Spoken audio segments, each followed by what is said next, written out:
الأراضين روحي وأرواحنا وأرواح العالمين له الفداء. قال الله الحكيم في القرآن الكريم: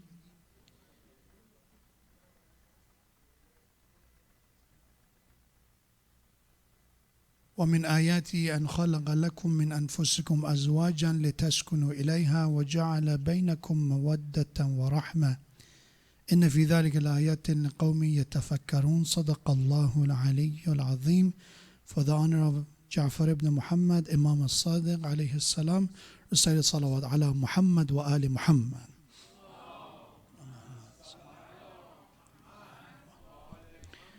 Today, 25th of the month of Shawwal, is the anniversary of the martyrdom and shahada of our sixth Imam, Imam al-Sadiq alayhi salam, the one that we are known to be follower of the madhab of Ja'fari school of thought, because in the lifetime of Imam al-Sadiq is the rise of madhahib and a debate between sect to claim that they know the proper understanding of the religion of Islam. And if you look at the traditions and ahadith that we have from Imam al-Sadiq alayhi salam, there is a book, Musnad Imam al-Sadiq, is more than 20 volumes.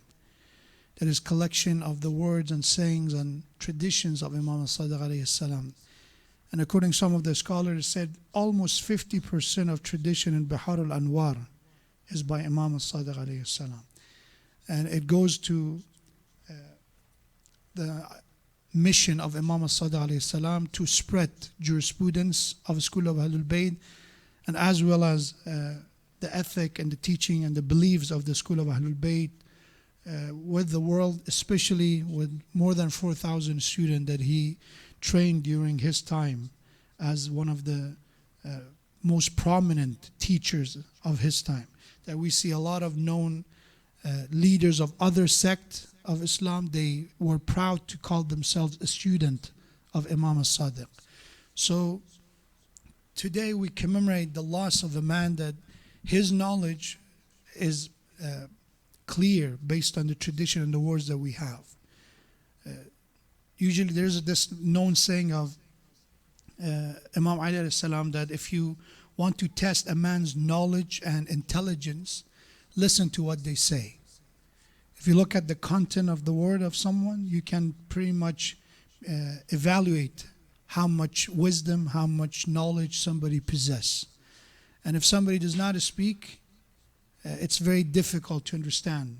Or if somebody, some form of expressing their ideas through writing or speech or talk. And Imam Sallallahu Alaihi Wasallam is someone that we can, alhamdulillah, we're fortunate enough to have a lot of word of wisdom, a lot of ahadith, a lot of credible ahadith that we have. And for example, Usul al-Kafi, we have Man La Yahdharu al-Faqih, we have Wasail al-Shia, so many other books that they are a collection of traditions. And one of the names that we see often, quite often in these traditions is Abu Abdullah Ja'far ibn Muhammad al-Sadiq. Recite salawat ala Muhammad wa ala Muhammad.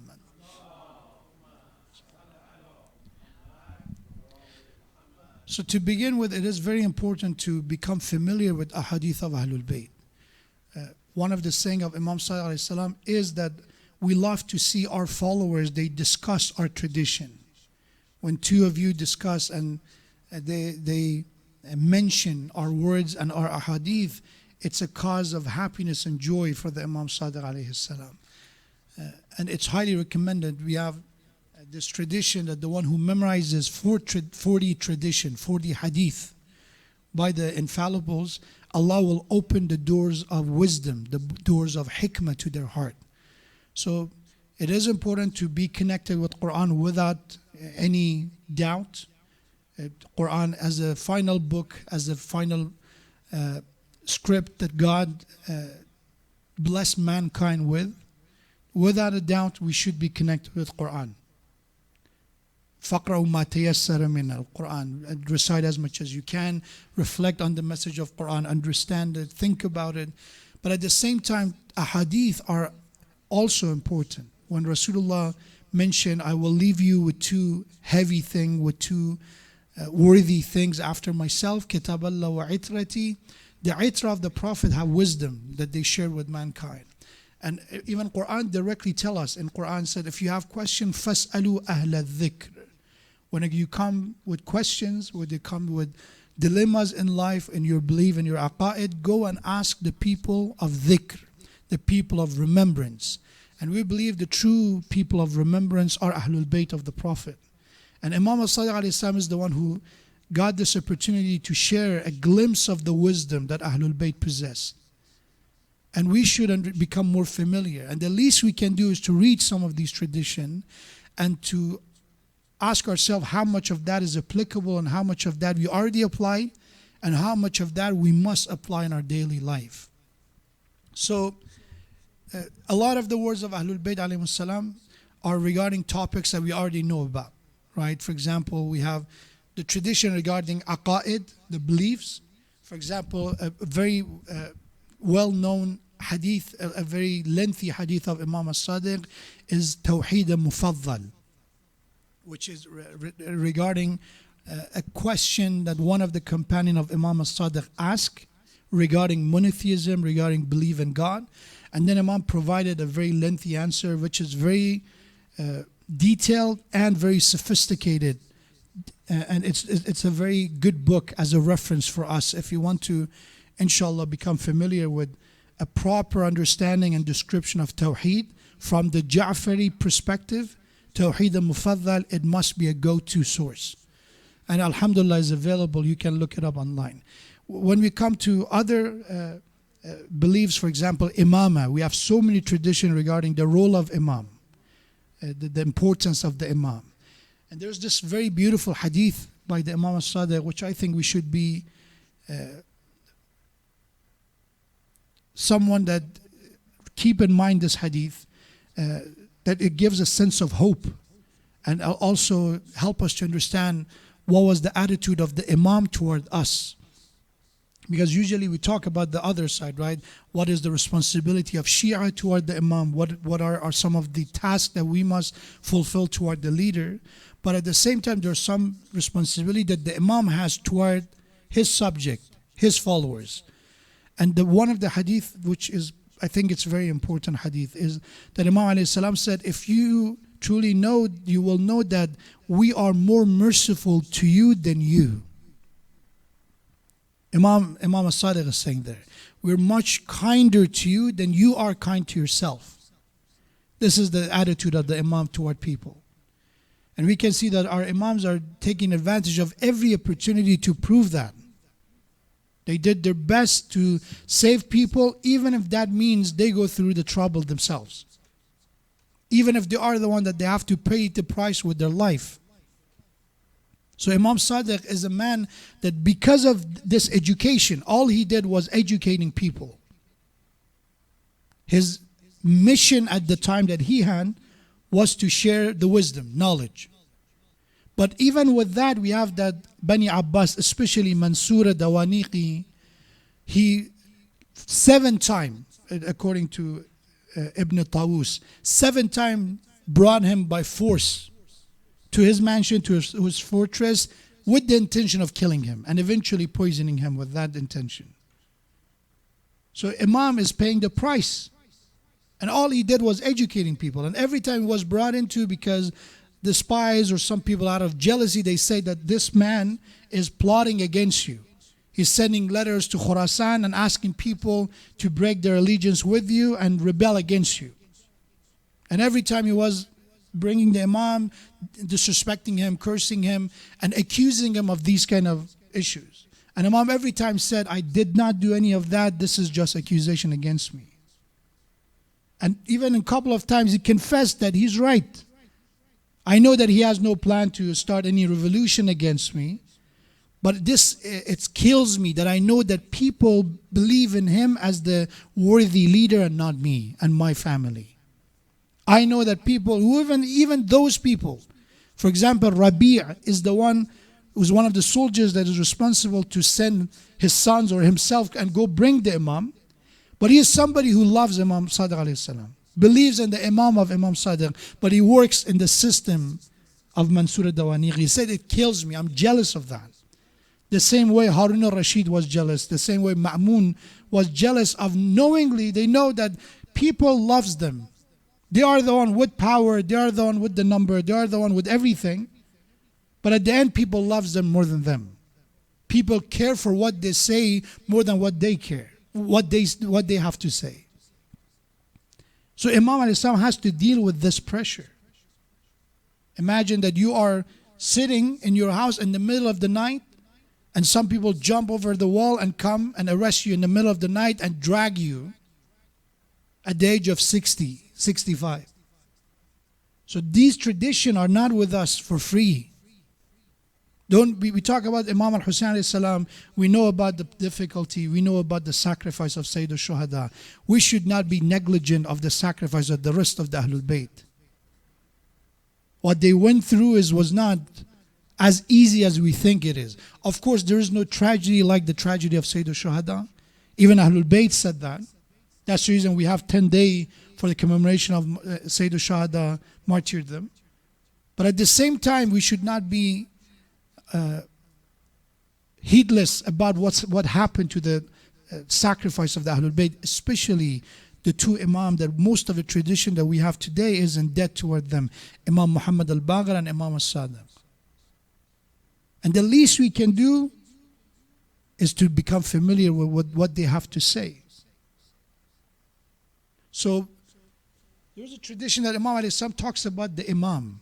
Said that Imam has a couple of characteristics that makes them stands out. The number one is ar-rifq. What makes Imam worthy of that position is that they have this leniency. Rifq is that when you deal with people with leniency, you let them pass, you let them sometimes basically get away with some of their ignorance that they had. To be easygoing with them. This was one of the qualities of Ahlul Bayt alayhimus salam. We have example that people came to the Imam disrespecting them. Disrespecting them. Not that it caused humiliation for the Imam, but dishonoring someone is not that easy to swallow. You know, our dignity is so important. For example, we have one of the stories that Imam alayhi salam was praying, and an old man who was a traveler was sleeping on the other side. And his companions left him and when he was sleeping. And when he woke up, there was no one there except him and Imam al-Sadiq praying. So he looked for his money, the bag of money, and he didn't find it. So the first thing he did, he attacked Imam, started making a scene that, oh, you stole my money, give me my money. And Imam said, this is the leniency. Imam said, I did not take your money. I did not take your money, but if you want, we can help you. It's very difficult for a traveler to lose, especially at that time. It was not like that, oh, we can ask for some money or the credit card company or somewhere. You lose the money pretty much something. You were stuck in that town until you be able to make up the money to go back. People didn't know you to lend you money, right? So Imam said, if you want, we will give you. And eventually Imam alayhi salam did, to be lenient with people and the ignorance of people. This is the tradition of the Ahlul Bayt. And when people had question, Imam did not insult them. This is a very important approach. Hisham ibn Hakam is the well-known student of Imam al-Sadiq alayhi salam. He's someone that Imam, when he was alive, when people had question, Imam said, go and ask Hisham. Giving him that representation. He's my wakil. Go to him. Whatever question you have, ask him. But to begin with, Hisham was not like that to begin with. At the beginning, he was someone with a lot of question. He was a skeptic. He had a lot of fundamental question about aqeedah, about belief in God. He was exposed to a lot of doubts, a lot of shubahat. But when he was introduced to Imam alayhi salam, when he find the source of knowledge, he started accompanying Imam everywhere until to reach a level that now he is a teacher that Imam appointed for some people. So it is important to know that Imam made people not all of them had the quality to begin with. Imam made them who they were. Tamed them in a proper direction. There's some individual that whatever you do, they chose their path. We cannot do anything about them. Quran even says about the Prophet that, Ya Rasulullah, some of them you do your best. فَلَا تَذَبْ نَفْسُكَ عَلَيْهِمْ حَسَرَاتٍ. You cannot, kill yourself. You cannot destroy yourself. You cannot hurt yourself over them. They chose their path. You show them miracles and still they do what they did. Mansur al-Dawaniqi, it's a very known, they use it in the Musibah of Imam Sadiq, that one of the time that he forcefully ordered to bring Imam Sadiq alayhi salam, he intended to kill Imam 3 times. He rose his sword 3 times to kill Imam and eventually changed his mind. And then he asked the soldiers to return Imam with respect. And when the soldier asked him, you always, when you bring somebody, your plan is to kill them. And you started with disrespecting him, cursing him. What happened at the end that you changed your mind? He said, I saw Rasulullah in front of me and I saw that he's upset with my intention to kill him. So he saw it 3 times.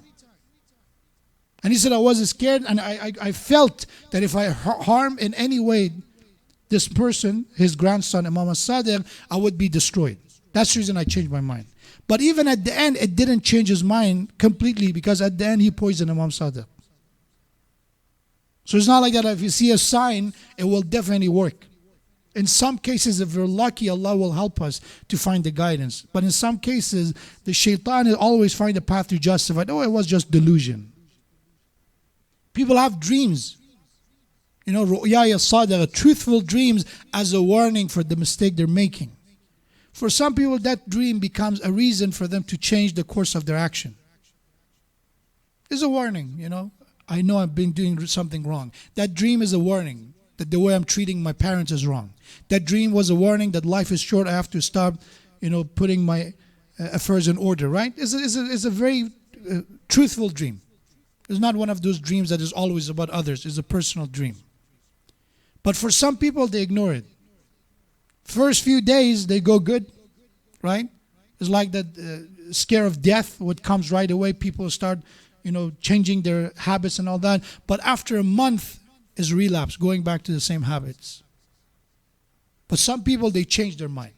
They change their as I said, the direction they're living based on. So Imam Sadiq alayhi salam, we have that example in the life of the people he affected. He influenced those lives. Some of them take it, like Hisham.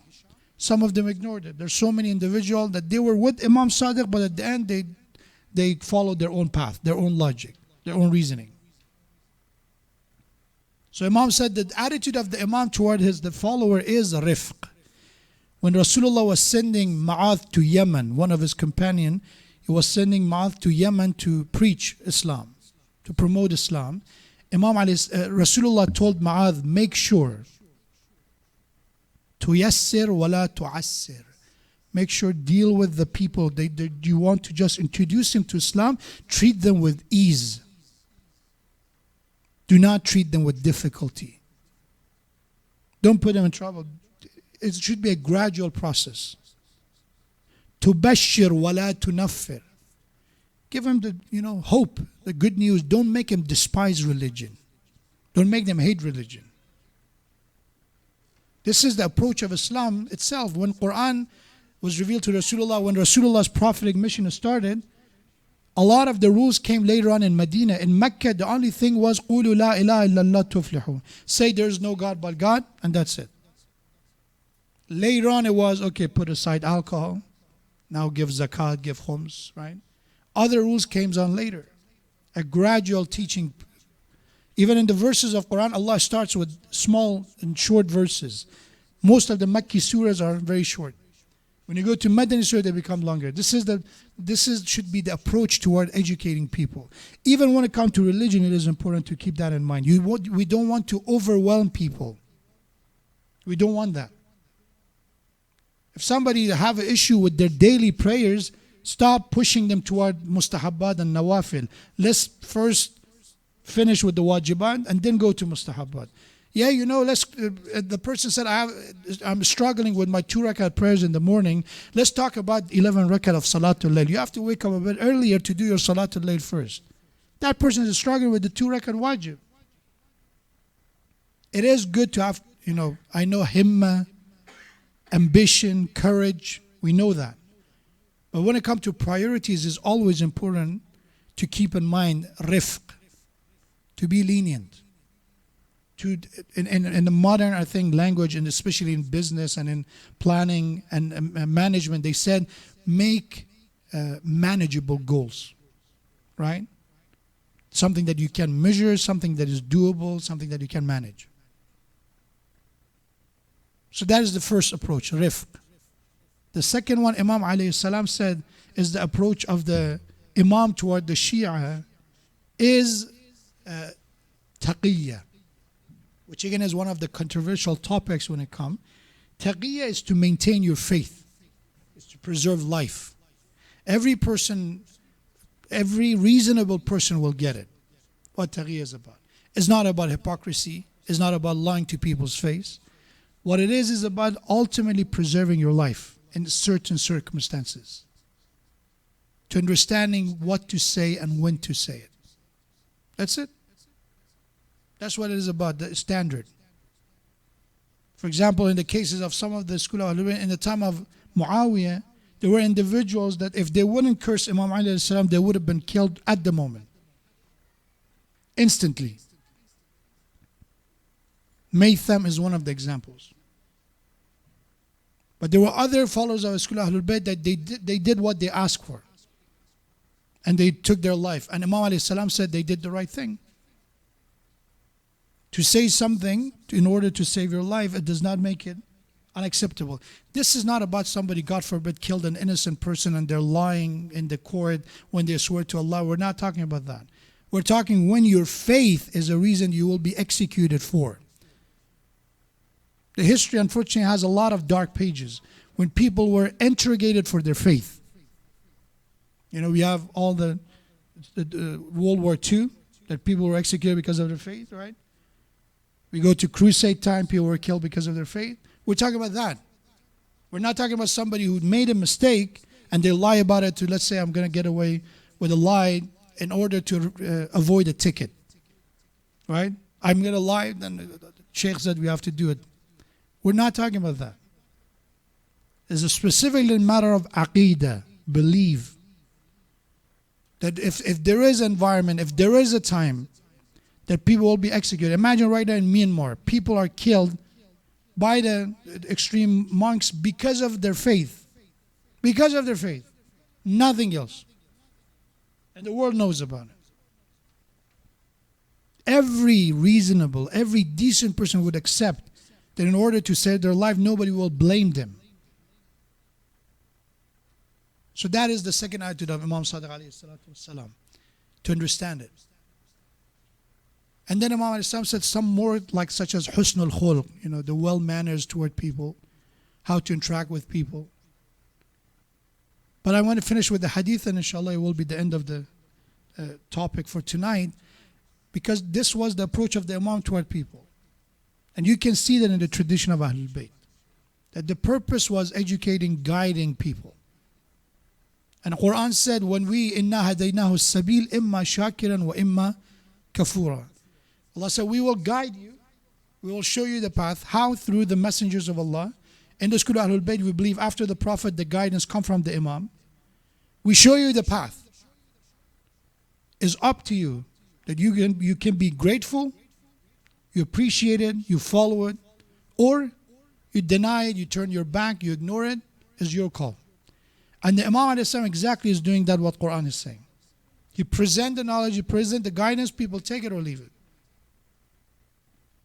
One of the hadith that I personally think is very relevant and is very practical for our time is a hadith regarding min alamat al-jahil, is from the characteristics of the fools and the ignorance. I think it's a very practical hadith because I see, unfortunately, the symptoms of that in our society. Not only our time, it's been pretty much out there since probably even prior to Islam. Imam alayhi said, for the alamat, the signs of jahl, the signs of ignorance are three. So if we find it in our personality, get it, grab them as soon as we can and try to deal with them. And remember the other hadith, start slowly.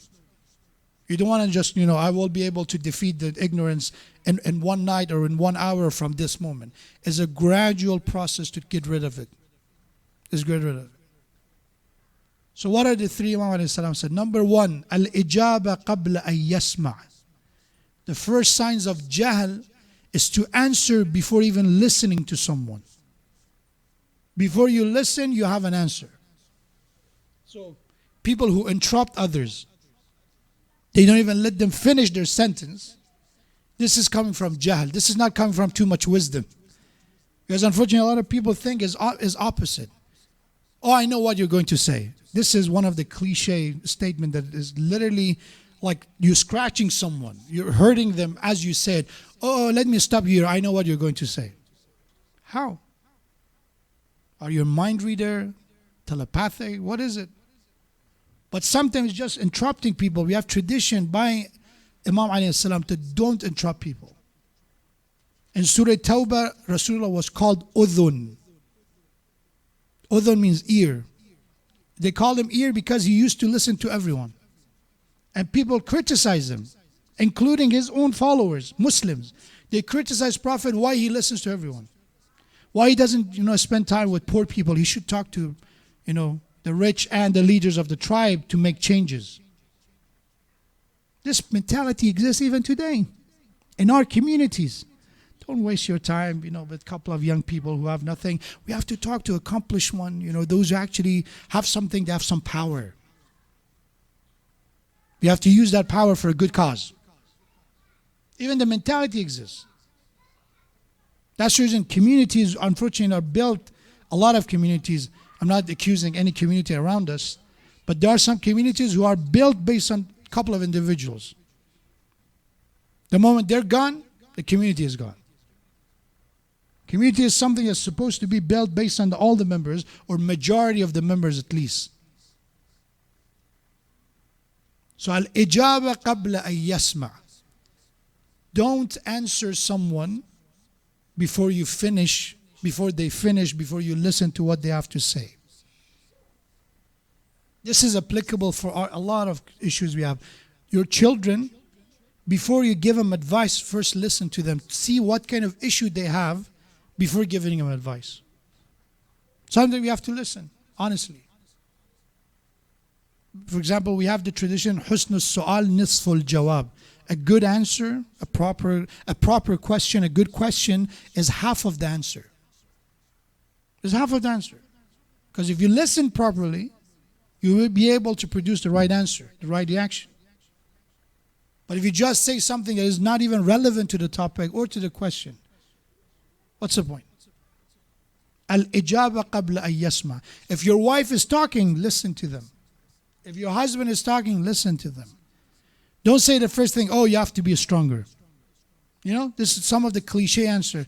They complain about a difficult day they had at work, or a racist person says something very hurtful. The first thing we say, oh, be stronger. It's your fault. That we played that game. We changed the whole direction, and we blame the person who's the victim. We blame the victim. It's your fault that you're not strong enough. We're all unfortunately culprit in that. So listening, it helps us to become familiar with the problem. And we have to do that. The second one, Imam alayhi salam said, the second sign of jahl, al-mu'aradha qabla an yafham, is to oppose something that you don't even understand. You oppose, mu'aradha is to disagree with something that you don't even know what it is. There are some people that they are just negative. They say no to whatever it is. If 99% of the people say yes, they are the only ones say no. And you tell them, do you have a reason? No, I just want to, for a bit of change, or, I want to help people to see the other side. What do you disagree for? If they say, okay, let's eat this, for example, as in things that they're not even important. Let's eat this. No, let's eat that. But 8 people, out of the circle of 10, 9 said, let's do this. No, I don't want to. I'm not a pushover. The justification to be the negative one is always that I have a strong personality. Why should I do what you want? And they make it a matter of truth and falsehood. It's not even about haqq and batil, but they make it about it. Why are you disagreeing? It's something that is not even important. I give you examples. Some communities, it was a big issue in the month of Ramadan. These are real examples that unfortunately, it's very hurtful to even know. A community is divided over where we're going to do the prayer. Where are we going to do the prayer? What do you mean by that? Yes, some said let's do it in the big hall. And others said let's do it outside. We have too many people coming. Let's do it somewhere else. And then a division over this. And then people who say we have to stay in this area, they make it about a truth. No, it's haram to go outside. We have our own space. Why do you have to go outside? And the other make it a case, no, it's haram to make discomfort for people. It's not even a matter of halal and haram, it's a matter of convenience. And people actually divided over that. Why you disagree about something that is not even important? Why we have to even make an issue about it? But it happens.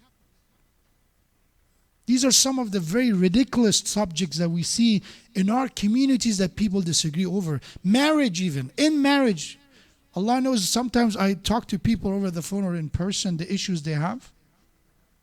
It's just beyond, I cannot say that to them. It's a big issue for them.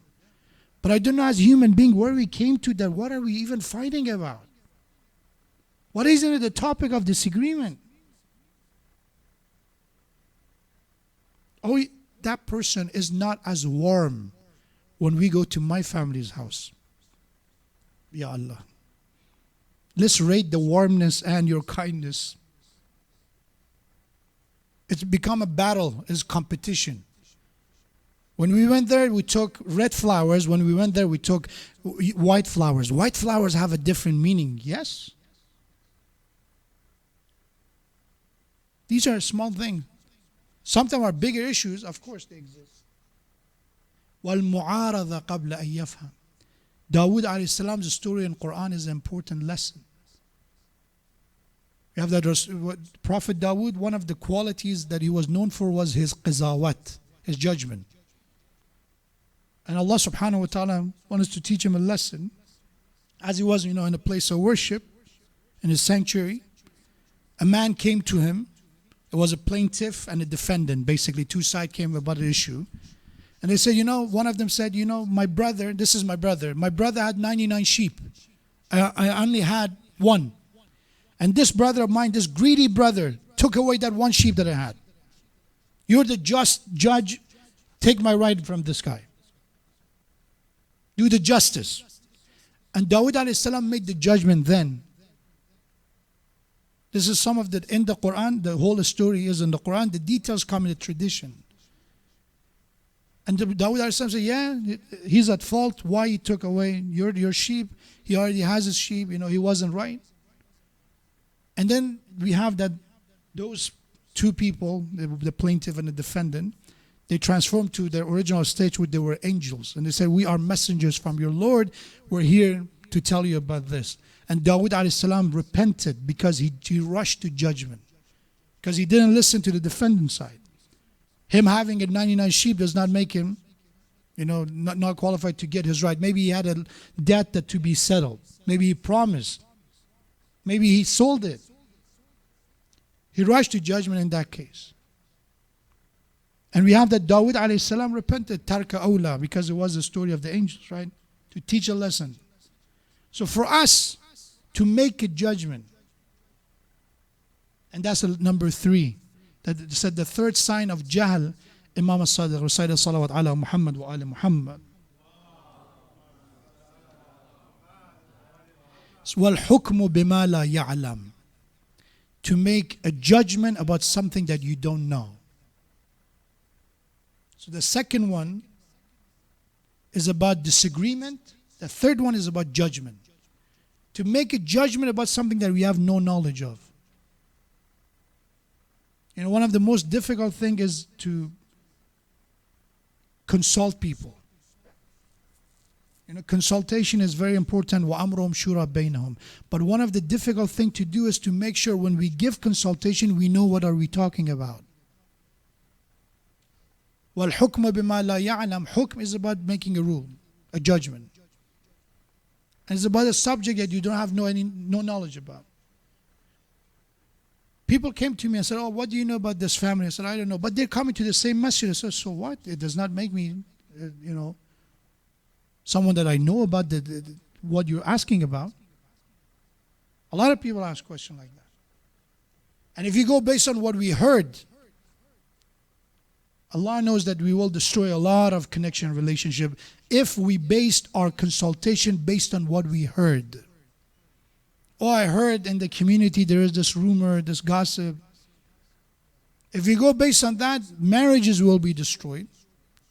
Brotherhood will be destroyed. Families will be destroyed. Because unfortunately, there are not that many good rumors out there. Are there? Did you hear any good rumor out there? When you hear gossip, gossip is never is a bit exaggeration, but rarely they're positive. It's always about being people are bad, horrible, they're hypocrites, they're two-faced. It's always negative. And if you want to consult people, judge people based on that, we will live a hopeless life. Then we cannot really enjoy anything. When we pray, how we can pray next to someone that we heard a lot of things about them. How we can do a small business transaction with them. It goes back to a lot of negative. Sometimes we say, even in Q&A, we can hear some of the sign of that. Oh, we people, and we mention a nationality, we mention a race, we mention a culture. We people are bad. And I said, no, it's not. Some people in this society, in this culture, in this ethnicity, there's some people in every culture that they have negative qualities. But we don't do that. And what happens, it scares us to do even business with them. The moment I said, brother and sister, try to support your friends and community. If somebody is, let's say, an electrician in your community, support them. If somebody in your community is, let's say, have a store, support them. Every culture does it. You have to do it as well. Said, no, Sheikh, let me tell you about one bad experience that I have with one guy from the community. With one person. And then we are the same people who use services of a lot of companies who have so many bad reports and bad reviews, right? Because they're the better deal. وَالْحُكْمُ بِمَا لَا يَعْلَمُ. Especially in the subject of religion, don't make a judgment that we don't know. Especially in religion. Because in the matter of dunya, it's a cause of damage to dunya. Most of the time is replaceable. It's something that you can somehow find a remedy for. But in the matter of people, akhirah, matter of people's beliefs and aqidah, be more careful, cautious, and caution should be our approach toward the subject of religion. If you don't know, okay, let me ask. Let me ask for you. And the worst of the worst is that I've heard people say, this is the answer, but in my opinion, that is our maraji, they spent 50, 60 years to, study Islam, study hadith, ilm rijal, all these different subjects. And at the end of it, when they give a fatwa, sometimes they say ihtiyat wajib, as a precautionary obligation. It means that if you find another scholar with the same level of knowledge, go ask their opinion. I did not come to 100% answer. And at the end of it, they say, Allahu a'lam, Allah is the most knowledgeable. We did our best to find the answer. But I've seen some people, they're mashallah, very chill, relaxed. They give, this is what they say. They means the scholars in their 60s, 70s, 80s, that they spend years of studying that subject. They say it, but in my opinion, especially in the society and culture we live in, because everybody have an opinion for something. And religion is one of those subjects that we don't think being an expert is something that is of condition. Why? Because we're all Muslims, so I should have a right to have a judgment about my own faith, right? I'm a Muslim, I should be able to talk about my faith. You talk about your faith, but to give a ruling on your faith, it's a very, very slippery slope that you want to stay away from. 3 signs of Jahl from Imam Sallallahu Alaihi Wasallam. We pray to Allah subhanahu wa ta'ala to give us the tawfiq to be one of those who are seekers of knowledge. As Imam Sadiq alayhi salam said, we are either alim, knowledgeable, or we are in the process of seeking knowledge. No third option is acceptable, as Imam Sadiq alayhi salam said. Wassalamu alaikum wa rahmatullahi wa barakatuh.